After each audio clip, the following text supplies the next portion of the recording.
Good afternoon, everybody. According to a poll done by the website, thetop10s.com, the world's most favorite colors are blue, green, and red, in that order. I stand before you today as a firm believer that blue trumps all other colors. And though I can handle green coming in second, it's those of you that choose red as your favorite color that I like to direct my points towards today. I'm going to propose multiple pieces of evidence that suggest the color blue triumphs over the color red. I'll start with a study I did just before this speech, walking from my work to the car. My findings suggest that the sky is in fact blue. This is due to the phenomenon known as Rayleigh scattering.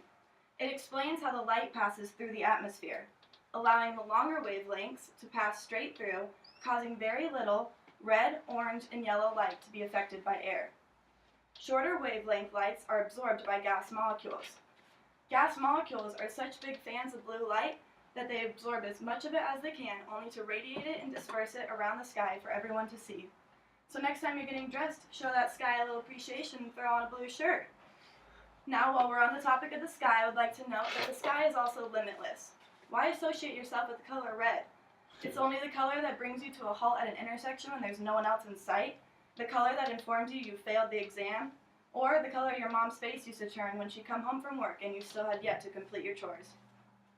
Next, I would like to assume you are all familiar with what us humans refer to as the ocean. My first thought when I think of the ocean is, it's blue. This massive body of water is a ginormous mystery just waiting to be discovered. According to marinebio.org, 50 to 80% of life is found underneath the ocean's surface. The ocean contains 72% of all living space. Less than 10% of that space has been discovered by humans so far.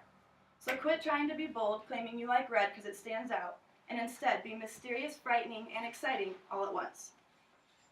But, let me guess, when you think of the ocean, you think of sharks and their infatuation with wanting to tear the limbs off of innocent swimmers and divers. Well, me and sharks have quite a bit in common. No, I don't like to harm innocent people, but we both love the color blue. Sharks spend their entire lives underwater and are known to be quite peaceful animals. It's only when somebody cuts their leg and disperses that warm red liquid throughout the water that really gets them going.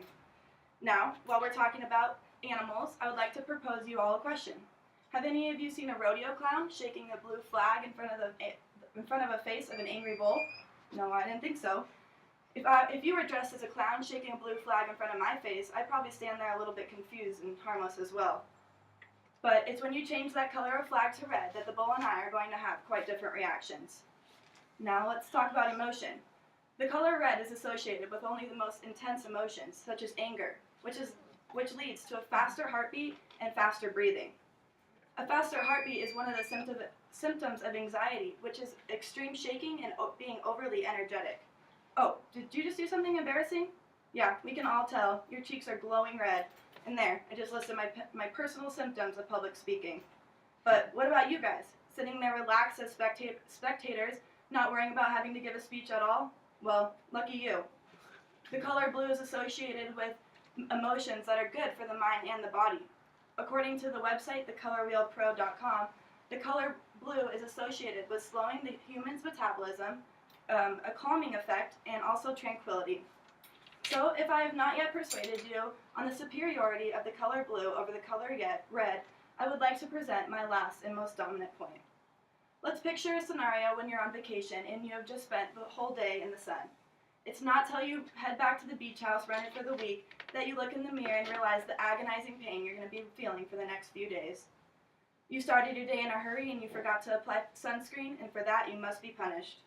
You start to sweat because of the hot red temperature of your skin. Every small movement you make seems to stretch and crack your dry hide.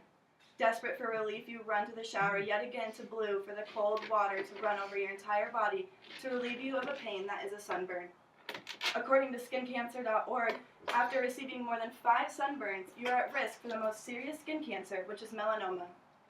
In conclusion of my speech, I hope you better appreciate blue, whether it's helping you avoid an angry bull, keeping sharks at bay, relieving you of a sunburn, or bringing your nervousness back down to a manageable level. Blue is at your service. I hope that once that feeling of red, angry disagreement of those that still a fan of the color red will join us blue tranquil believers in making blue our one and only favorite color. Thank you.